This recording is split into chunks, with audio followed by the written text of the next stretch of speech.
Hi everyone. बच्चों, आज हम स्टार्ट करते हैं इंडियन इकोनॉमी डेवलपमेंट, जो आपकी बुक है, इसका फर्स्ट चैप्टर, और वो है आपका Indian economy on the eve of independence. Right, ठीक है। इस चैप्टर में हम जितने भी आपके इम्पॉर्टेंट पॉइंट्स इस चैप्टर में से बनते हैं और जो जो आपके एमसीक्यू में पूछे जाएंगे वो सारे टॉपिक्स इसके अंदर कवर्ड हैं, और जितना शॉर्ट टाइम में मैं इनको पढ़ा सकती हूँ मैं आपको ट्राई करूँगी पढ़ाने के लिए, ठीक है।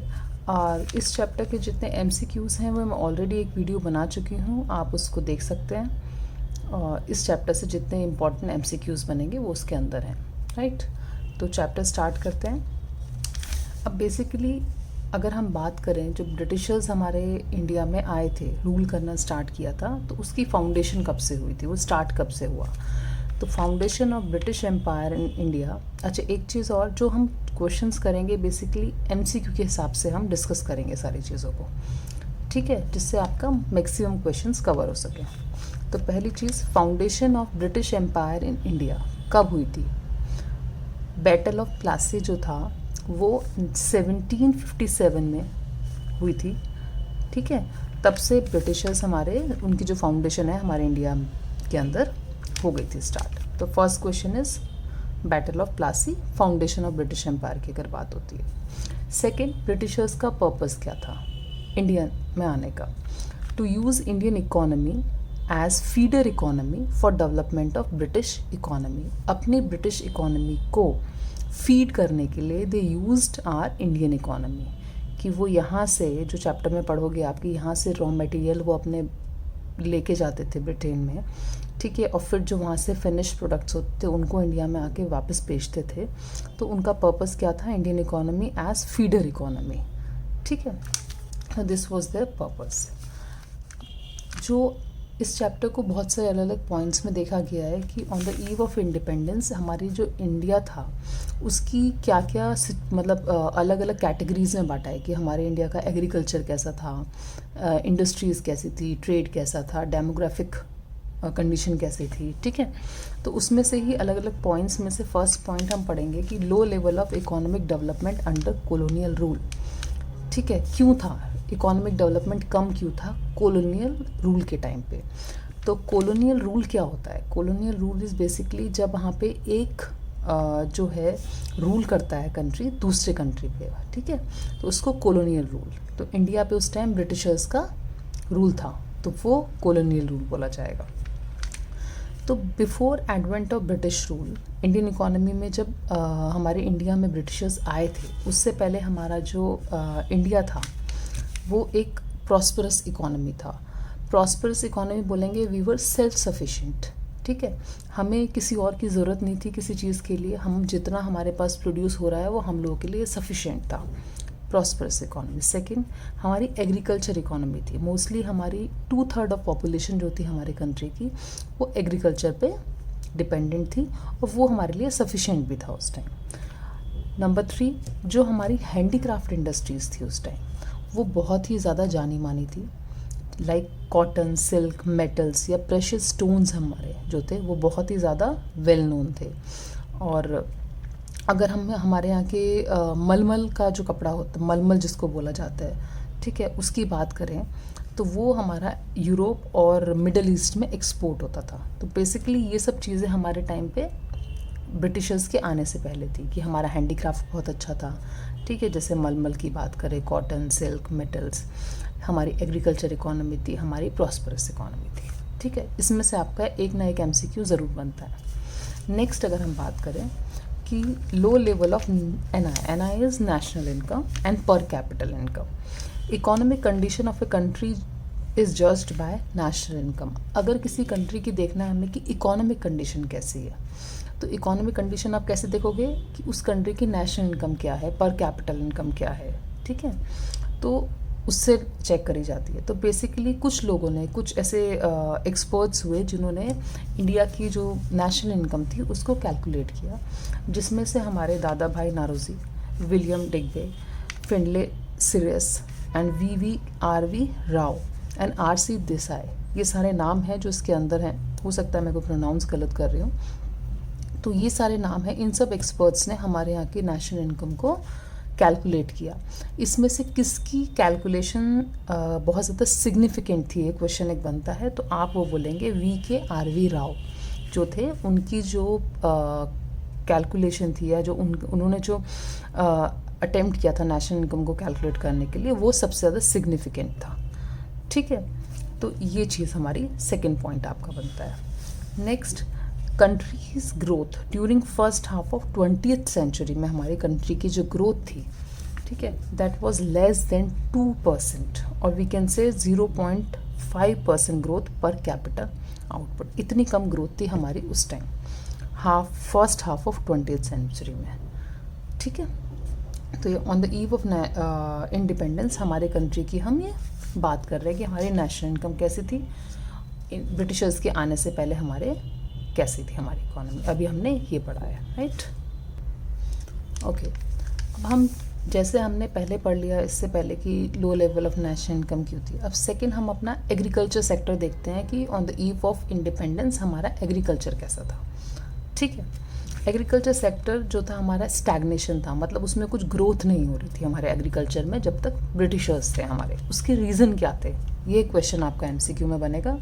तो आपको हो सकता है 3 ऑप्शंस दी जाएंगी, तो आपको वो पता होना चाहिए कि क्या क्या पॉइंट्स उसके अंदर आते हैं हमारे एग्रीकल्चर के स्टैग्नेशन होने के रीज़न, मतलब ठहराव जो हमारे एग्रीकल्चर सेक्टर में आ गया था, ग्रोथ नहीं हो पा रही थी, उसके रीजंस क्या थे। तो पहला जो रीज़न था वो था land settlement system. Land settlement system आप बोलते हो ज़मींदारी सिस्टम को भी। ठीक है, तो इसमें क्या होता है, ज़मींदारी सिस्टम में जो फार्मर्स थे, जो खेती करते हैं, उनसे ज़मींदार क्या थे, लगान वसूल करते थे, और वो जो था प्रॉफिट वेंट टू ज़मींदार्स। ठीक है, लगान की फॉर्म में वो प्रॉफिट ज़मींदार्स के पास चला जाता था, जो भी प्रॉफिट खेती बाड़ी से होता था। डेट ऑफ डिपॉजिटिंग लगान जो थी वो फिक्स होती थी। अगर वो लोग ज़मींदार को जो है वो कलेक्ट नहीं कर पाते थे फार्मर से लगान टाइमली, तो उनको जो राइट दे रखा था ब्रिटिशर्स ने, ज़मींदार बना रखा था, उनको पावर्स दे रखी थी, वो उनसे छीन लेते। तो एक तरह से ज़मींदार जो थे उनके ऊपर भी एक प्रेशर था टाइमली लगान वसूल करना फार्मर से। ठीक है, और zamindars and government did nothing to improve condition of agriculture. Zamindar हों चाहे गवर्नमेंट हो, उन्होंने कोई एक्शन नहीं लिया, कोई अपनी तरफ से एग्रीकल्चर की कंडीशन को इम्प्रूव करने के लिए कोई स्टेप नहीं लिया। इसकी वजह से हमारी ये बहुत बड़ा मेन रीज़न था हमारे एग्रीकल्चर का स्टैग्नेशन का। तो पहला पॉइंट क्या हो गया, लैंड सेटलमेंट सिस्टम यानी zamindari system. This was the first point which was reason for stagnation. Second point क्या आता है, कमर्शलाइजेशन ऑफ एग्रीकल्चर। ब्रिटिशर्स ने क्या किया, दूसरा काम, उन्होंने जैसे पहले हम लोग अपना वीट राइस उगा रहे हैं अपने खाने के लिए, वी वर सेल्फ सफिशिएंट कि भाई जो उगाया वो खा लिया, हमें किसी और चीज़ की ज़रूरत नहीं होती थी। ठीक है, लेकिन उन्होंने क्या किया, प्रेशराइज किया फार्मर्स को कैश क्रॉप्स उगाने के लिए। तो production of crop for sale rather than self consumption, उनको बोला गया कि आप सेल्फ कंजम्पशन से ज़्यादा जोर दो सेल करने के लिए क्रॉप्स को। ठीक है, farmers given higher price for cash crops, उनको बोला गया कि आप कैश क्रॉप्स उगाओ, मतलब वीट राइस जो खाने वाली जो खेती है उसकी बजाय आप कॉटन जूट ये सब उगाओ और उनको सेल करो, आपको उसके बदले में ज़्यादा पैसा मिलेगा। एक तरह से उनको लालच दिया गया। ठीक है, तो फार्मर्स बेचारे क्या करते, उनको जहाँ से ज़्यादा पैसा मिलेगा वो वही उगाते। ठीक है, fall in production of food crop responsible for frequent famines. अब इसकी वजह से क्या हुआ, हमारी जो खेती मोस्टली हम लोग करते थे वीट राइस की, उसकी बजाय कैश क्रॉप्स होने लग गई और हमारा वीट राइस कम होने लग गया, बहुत ज़्यादा हमारे यहाँ पे फेमाइन्स आने लग गए। ठीक है, बहुत जल्दी जल्दी बाढ़ आ रही है, सब आ रहा है। तो ये एक रीज़न था। तो हमारे एग्रीकल्चर का पहला reason land settlement system, second commercialisation of agriculture, ये सेकंड। आपको अगर आपको पूछा जाता है कैश क्रॉप्स कौन सी होती हैं तो आप बताएंगे कॉटन और जूट। ठीक है, तो ये हमारी कैश क्रॉप्स में आती हैं। तो ये सेकंड हो गया। थर्ड क्या था एग्रीकल्चर सेक्टर का, लो लेवल ऑफ प्रोडक्टिविटी। जो हमारी प्रोडक्टिविटी थी ब्रिटिशर्स के टाइम पे वो बहुत कम थी एग्रीकल्चर की। क्यों? क्योंकि हम कोई मॉडर्न टेक्नोलॉजी यूज़ नहीं करते थे, वही पुराने तरीके अपना रहे थे एग्रीकल्चर करने के, जिस तरह पुराने तरीके से एग्रीकल्चर होता था। ठीक है, कोई टेक्नोलॉजी नहीं है ना, वो लोग कोशिश कर रहे हैं नई टेक्नोलॉजी हमें देने की। Second, lack of irrigation facilities. जैसे आपको पता है हमारे यहाँ पे जो फार्मर्स थे वो सिर्फ रेन पे डिपेंडेंट होते थे कि पानी देने के लिए, कोई और तरीके इरिगेशन के नहीं थे, तो उस वजह से भी प्रोडक्टिविटी बहुत कम होती थी। नेग्लिजिबल यूज़ ऑफ फर्टिलाइजर्स से आपको पता है क्रॉप की ग्रोथ अच्छी होती है, जल्दी होती है, अच्छा क्रॉप हो पाती है, प्रोडक्टिविटी, वो भी यूज़ नहीं किया जाता था, नेग्लिजिबल यूज़ था उसका। तो these were the 3 points which will come under low level of productivity.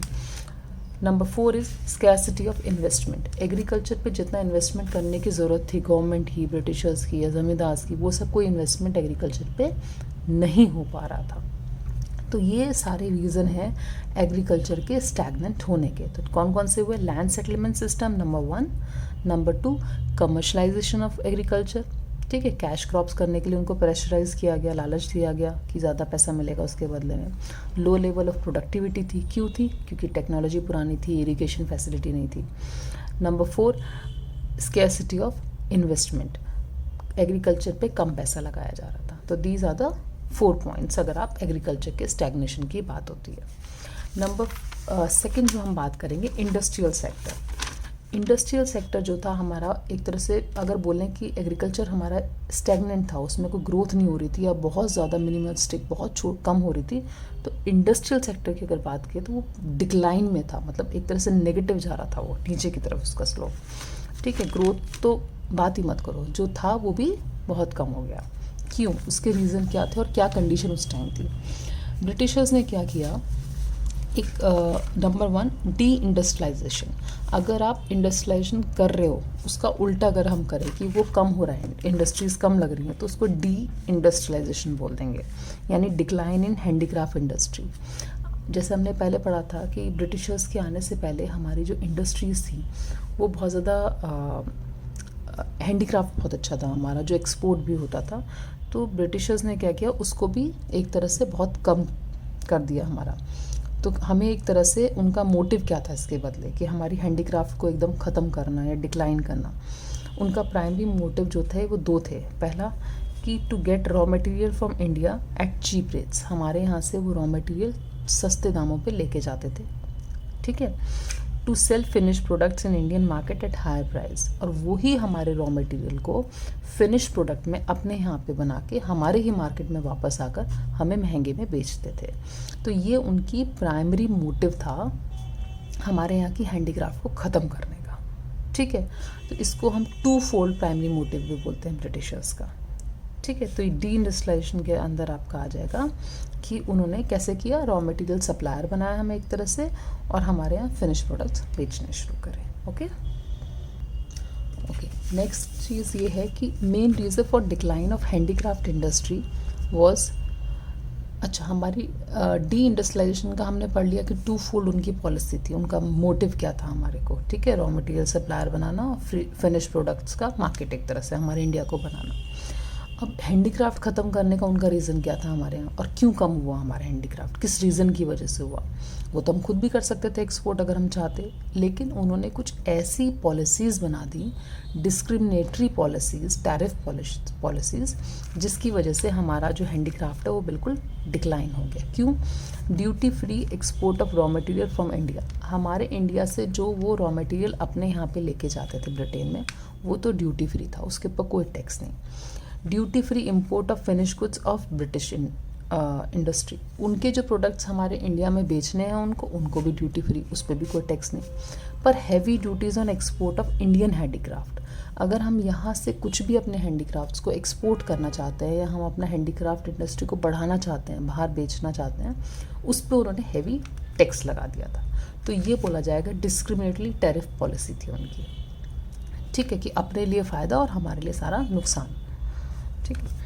अब क्या हुआ, adverse effects of decline of handicraft industry. अब जब हमारी हैंडीक्राफ्ट इंडस्ट्री में इतना डिक्लाइन आ गया, ठीक है, तो उसके क्या इफ़ेक्ट्स हुए? पहला effect, high level of unemployment, जिन लोगों का रोज़गार जो था वो हैंडीक्राफ्ट से ही था, जो हमारे इतने बड़े अच्छे आर्टिशियंस थे, जो इतने अच्छे हैंडीक्राफ्ट्स में थे, वो बेरोज़गार हो गए। पहला तो ये हो गया। इम्पोर्ट ऑफ फिनिश गुड्स, ठीक है। अब क्या था, हमारे यहाँ पे जो चीज़ें हाथों से बनती थी कारीगरों की, वो थोड़ी महंगी होती है क्योंकि वो बनाई जाती है। अब उनका कंपैरिजन होने लगा मशीन मेड गुड्स से, तो जो ब्रिटिशर्स के यहाँ से फिनिश गुड्स आते थे वो ज़्यादा सस्ते पड़ते थे लोगों को, क्योंकि वो हाथ से इंसान बनाएगा तो उसमें ज़्यादा मेहनत लगेगी, पैसा लगेगा, और जो मशीन से बनती है वही चीज़ कम टाइम में ज़्यादा बन जाती है, तो वो सस्ती होती है। इस वजह से लोगों की डिमांड जो थी वो एक नई डिमांड उन मशीन मेड गुड्स की हो गई, और हमारे जो यहाँ के हैंडीक्राफ्ट के आर्टिशियंस बोल दीजिए आप जो थे, उन सबको बेचारों को एम्प्लॉयमेंट उनका ख़त्म हो गया, जो उनका रोज़गार का ज़रिया था। ठीक है। Lack of capital good industries, एक हमारी इंडस्ट्रीज़ की हालत क्या थी, हमारे यहाँ कैपिटल गुड इंडस्ट्रीज़ नहीं थी, मशीनरीज नहीं थी हमारे पास में, ये बहुत बड़ी कमी थी। Next, low contribution to GDP, industries जब इतना डिक्लाइन होंगी तो हमारे देश की नेशनल इनकम में उनका कंट्रीब्यूशन कितना होगा, कुछ भी नहीं, तो बहुत ही low level of contribution to GDP था हमारी इंडस्ट्रीज़ का। Limited role of public sector, और सब एक बहुत बड़ा रीज़न है कि गवर्नमेंट का हमारा उसमें कोई रोल नहीं था, limited role of public sector, कि उनकी तरफ से कोई भी रोल अगर होता है इंडस्ट्रीज़ के लिए तो शायद वो थोड़ा सा बेटर हो पाती कंडीशन, बट वहाँ से पब्लिक सेक्टर की तरफ से, गवर्नमेंट की तरफ से कोई उसमें रोल नहीं था। तो ये हमारी इंडस्ट्रीज़ की हालत थी on the eve of independence.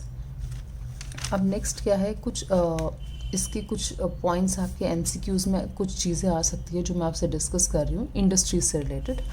जैसे modern industries started to come during second half of 19th century. Second half of 19th century में मॉडर्न इंडस्ट्रीज़ कुछ आने लग गई थी, ठीक है, जिसमें मेनली कौन सी थी, तो क्वेश्चन आ सकता है कि कौन सी इंडस्ट्रीज़ थी जो अब second half of 19th century में आई। तो cotton, textile and jute mill जो बंगाल में आई थी, ठीक है, कॉटन टेक्सटाइल गुजरात में आई थी, आपको ये याद करना है। फिर एक टाटा ले दे के हमारी एक आधी इंडस्ट्री थी, जैसे टाटा आयरन एंड स्टील, जिसको टिस्को बोला जाता है, टिस्को 1907 में जमशेदपुर बिहार में, ठीक है, तो ये हमारी एक इंडस्ट्री थी उस टाइम। कुछ और थी जैसे शुगर, सीमेंट, पेपर एक्सेट्रा, ये भी थोड़ी बहुत आई थी, बट ये हमारा, आप बताओगे कि इंडस्ट्रीज में अगर थोड़ा बहुत डेवलपमेंट अगर बोला जाए, थोड़ी बहुत जो थी उस टाइम, डेवलपमेंट तो नहीं बोलेंगे, वो टिस्को आपकी हो गई, कॉटन टेक्सटाइल जूट की मिल्स हो गई, तो यही थोड़ी बहुत हमारी इंडस्ट्रीज़ थी उस टाइम। ओके, आई थिंक आपको सारा क्लियर हो गया है कि हमने एग्रीकल्चर पढ़ लिया, हमने इंडस्ट्रीज़ को पढ़ लिया है, ठीक है। ओके, अभी हमने जैसे इसके अंदर लो लेवल ऑफ प्रोडक्टिविटी अपनी पढ़ी, एग्रीकल्चर की कंडीशन पढ़ी, इंडस्ट्रीज़ देखिए हमारी उस टाइम कैसे थी। तो इस वीडियो में हमने ये 3 पॉइंट्स पढ़े हैं, ठीक है। नेक्स्ट 3 पॉइंट्स और हैं, जैसे demographic condition, occupational structure, infrastructure, ये सारी चीज़ें हम पढ़ेंगे अपनी नेक्स्ट वीडियो में और इस चैप्टर को क्लोज कर देंगे। होप आपको पॉइंट्स क्लियर हुए होंगे। अगर आपको कोई भी पॉइंट ऐसा लगता है कि you need to be in detail और आपको जानना है, तो प्लीज़ आप मुझे कमेंट बॉक्स में डालिए और मैं उसको आपको क्लियर कर दूँगी। Thank you so much.